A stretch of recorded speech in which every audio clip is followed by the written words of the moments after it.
சில பேருக்கு ஸ்ட்ரோக் வரும் ஒரு 80 வயசில், ஹாஸ்பிட்டல் போயிட்டு ஸ்டட் வச்சுன்னு வந்துடுவான். எப்படி சாவார் அவர்? இன்னும் சில பேர் பேஸ் மேக்கர் வச்சுருவான். எப்படி சாவார்? வாணுன்றது தப்பு கிடையாது, எவ்வளோ நாள் வாணுன்னு முடிவு பண்ணிட்டு வாழ்ந்தியான்றது தான் கேள்வி.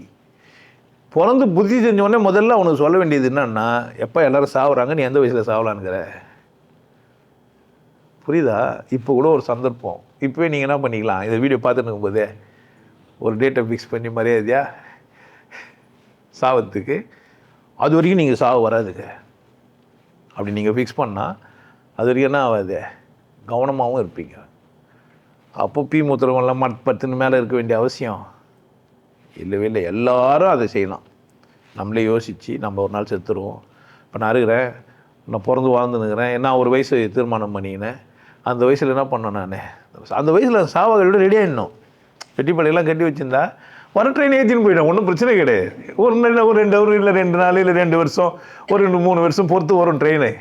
ஆனால் நம்ம என்ன பண்ணுங்கண்ணா, வெயிட் பண்ணோம். நம்ம அதுக்கு வெயிட் பண்ணுறது இல்லை, இந்த பக்கம் திரும்பிட்டோம், பிளாட்ஃபார்ம் விட்டு இந்த பக்கம் திரும்பிட்டோம். ட்ரெயின் வருதான்னு பார்க்கறது இல்லை, வேறு எதுவும் ஃபிகர் வருதான்னு பார்த்துன்னு இருக்குது.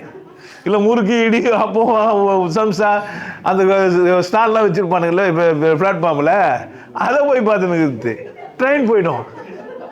அப்புறமா அங்கே அனாதி என்ன பண்ண வேண்டியது, தாடிப்பட்டு சாக வேண்டியது தான்.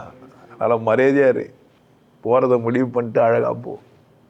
நான் சொல்கிறது ஒன்று தப்பாக இருக்கலாம், சாவ சொல்லித்தரேன்ட்டு. சாகிறதும் கலை, சாகிறது தான் கலை.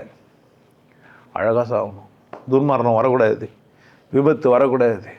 படுத்து நான் என்ன பண்ணக்கூடாது, நல்லா என் பொண்டாட்டி பிள்ளைங்களாம் நல்லா இருக்கும்போது சொல்லிட்டு போனோம், போகிறோமா நல்லா இருங்க, உஷாராக இருங்க, பார்த்துங்க, என்னால் முடிஞ்சதெல்லாம் செஞ்சுட்டேன் சொல்லணுமா இல்லையா? ஒரு ஊருக்கு போகிறீங்களா இல்லையா, ஏதோ சொல்லிட்டு போகிறீங்களா இல்லையா? அது மாதிரி போங்களேன், என்ன இப்போ அது மாதிரி போங்க, நல்லபடியாக திரும்பியும் வருவீங்க.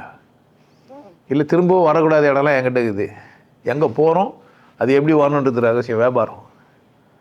ஆனால் போகிறதுக்கு ஒரு நாளை குறிச்சிட்டு இருங்க, புரியுதா? எல்லாருமே